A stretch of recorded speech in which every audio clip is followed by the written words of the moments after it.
बिस्मिल्लाहिर्रहमानिर्रहीम। अस्सलाम वालेकुम नाज़रीन, आज हम डिस्कस करेंगे सेक्शन 498 सीआरपीसी जो कि डील करता है प्री अरेस्ट बेल से। Pre arrest bail is an extraordinary concession which is to be extended to an accuse who has been implicated falsely, जो कि किसी भी केस में रॉन्गली इन्वॉल्व किया गया हो तो देन ये रेमेडी है एक अक्यूज को कि वो एक्स्ट्राऑर्डिनरी रिलीफ अदालत से सीख करे। प्री अरेस्ट बेल को डिफाइन इस तरह से किया गया है: bail granted to an accuse before his arrest when he physically surrendered himself before the court is termed as pre-arrest bail। जब भी कभी शख्स फिजिकली सरेंडर कर दे कोर्ट के सामने और वो ये कोर्ट को यकीन दिलाए कि वो अपनी बेगुनाही की बाबत शामिल तफ्तीश होगा और मामला को फेस करेगा, तो फिर अदालत एक्स्ट्राऑर्डिनरी रिलीफ जो है उसको देगी और प्री-अरेस्ट बेल का रिलीफ उसको ग्रांट किया जाता है कि वो शामिल तफ्तीश हो अपनी बेगुनाही साबित करे। फॉर्म ऑफ प्री-अरेस्ट बेल क्या होंगे? ये हाई कोर्ट में की जा सकती है, ये कोर्ट ऑफ सेशन में की जा सकती है। केस लॉ इस हवाले से डील करता है 1991 SCMR 599। Grounds and condition for grant of bail क्या होंगे? एप्रीहेंशन ऑफ इमिनेंट अरेस्ट, जब कभी कोई अरेस्ट का इंतहाई खतरा होगा देन ये प्री-अरेस्ट बेल का रिलीफ दिया जा सकता है कि उसको। एप्रीहेंशन ऑफ ह्यूमिलिएशन, या किसी किस्म की जिल्लत का सामना करना पड़ रहा हो किसी शख्स को जो कि रॉन्गली इन्वॉल्व किया गया है, तो फिर ऐसी सूरत में दे दी जाएगी। Otherwise a fit case of pre arrest bail for further inquiry, अगर केस अपेरेंटली नजर आता है कि इस केस में इसकी इन्वॉल्वमेंट मुलजिम की नहीं है और ये माइनर नेचर का है, या इसका रोल जिस तरह बयान किया गया है टेंटेटिवली वो नजर नहीं आता, आफ्टर रिकॉर्डिंग ऑफ एविडेंस ये डिटरमिन होगा कि मुलजिम इसमें इन्वॉल्व है या नहीं है और फर्दर इंक्वायरी में केस फाइल कर रहा है, देन भी ये ग्रांट की जा सकती है। Petition before session court and then high court, पहले ये सेशन कोर्ट में दायर की जाएगी और उसके बाद जो है सेकेंडली हाई कोर्ट में दायर की जा सकती है। When the accuse physically surrender before the court, जब मुलजिम खुद को अदालत के सामने पेश कर दे, सरेंडर कर दे, देन ये ग्रांट की जा सकती है।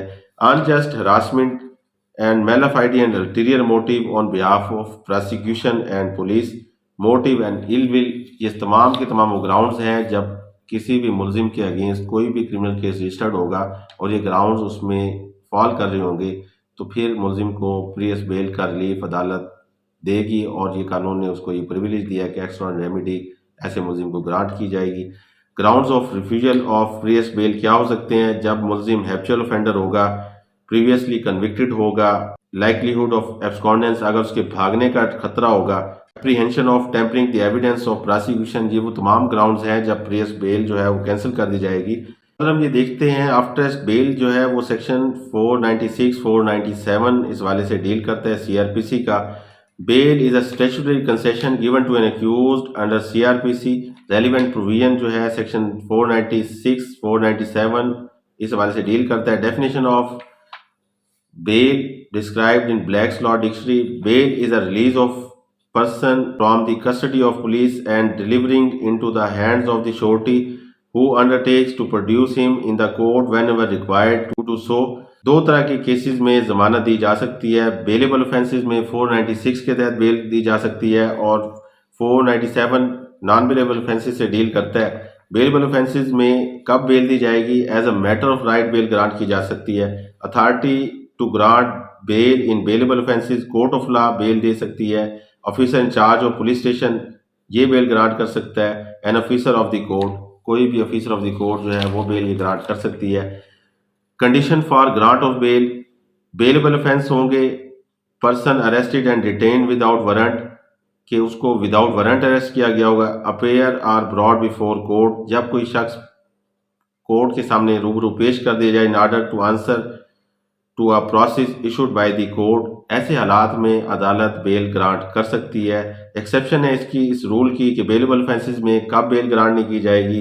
Bell shall not be granted even a bailable offences, section 107(4), जब कभी apprehension of breach of peace होगा। सेक्शन 117(3) ये कहता है कि when security proceeding taken against the accuse person, जब कभी सिक्योरिटी प्रोसीडिंग सीआरपीसी के तहत उसके खिलाफ ली गई हो तो देन भी ये बेल बेलेबल ऑफेंसेस में भी ग्रांट नहीं की जाएगी।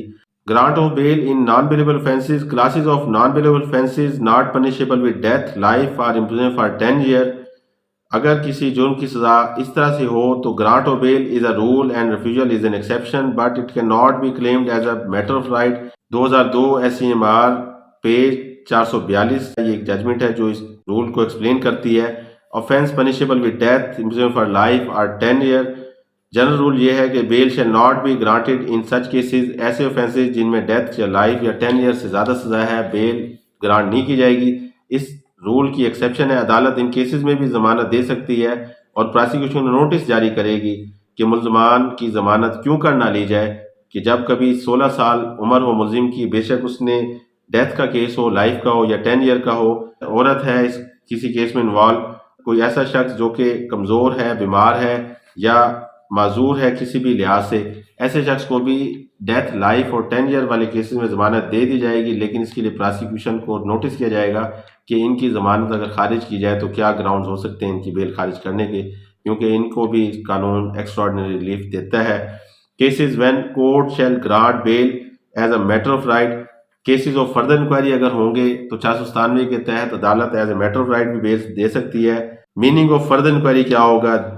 When there exist no reasonable ground for believing that accused has committed non-bailable offences। 1997 MLD 2975 case law है जो इस हवाले से डील करता है। Where there are reasonable ground exist that the accused is not guilty, जब कभी reasonable ground मौजूद हो केस में कि accused इसमें मुलविस नहीं है, then भी as a matter of right bail grant कर दी जाएगी। Trial concluded and judgment is not delivered, अगर किसी केस में मुलजिम का ट्रायल कंप्लीट हो गया और जजमेंट अभी प्रोनाउंस नहीं हुई तो फिर यूजफुल पर्पस नहीं होगा बिहाइंड दी बार रखने का, अदालत उस ऐसी सूरत में भी बेल ले लेगी। Reason for grant of bail to be recorded by the court in non bailable offences, जब भी कभी नॉन बेलेबल ऑफेंसेस में अदालत बेल ग्रांट करेगी मुलजिम को तो फिर उसकी रीजनिंग देगी। कैंसिलेशन ऑफ बेल सेक्शन 497(5) जो है इस हवाले से डील करता है। ये हाई कोर्ट कर सकती है, कोर्ट ऑफ सेशन कर सकती है, रेलिवेंट कोर्ट भी कर सकती है। जब कभी कोई ग्राउंड जो कि कैंसिलेशन ऑफ बेल के ग्राउंड हैं, जब एप्रीहेंशन ऑफ एब्सकॉर्डेंस होगा, रेपिटेशन ऑफ ऑफेंस होगा या किसी भी तरह से मुलजिम जो है प्रीवियसली कन्विक्टेड है, तो ये जो ग्राउंड्स हैं इस हवाले से जब भी कभी सामने आएंगे तो फिर इन ग्राउंड्स के तहत सिमिलर कोर्ट में भी ये रेमेडी ली जा सकती है। और जब कभी एक कोई आर्डर पेटेंटली इलीगल होगा या कोई रीजनेबल ग्राउंड नज़र नहीं आ रहा होगा और अदालत ने बेल एक्स्ट्राऑर्डिनरी रिलीफ देते हुए कोई रीजनिंग नहीं बयान की होगी, तो फिर लीगैलिटी या इलीगैलिटी की अगर बात होगी तो फिर ये सुपीरियर कोर्ट में इसको चैलेंज किया जा सकता है और इसकी कैंसिलेशन बेल की करवाई जा सकती है। अब तक के लिए इतना ही। अल्लाह निगहबान।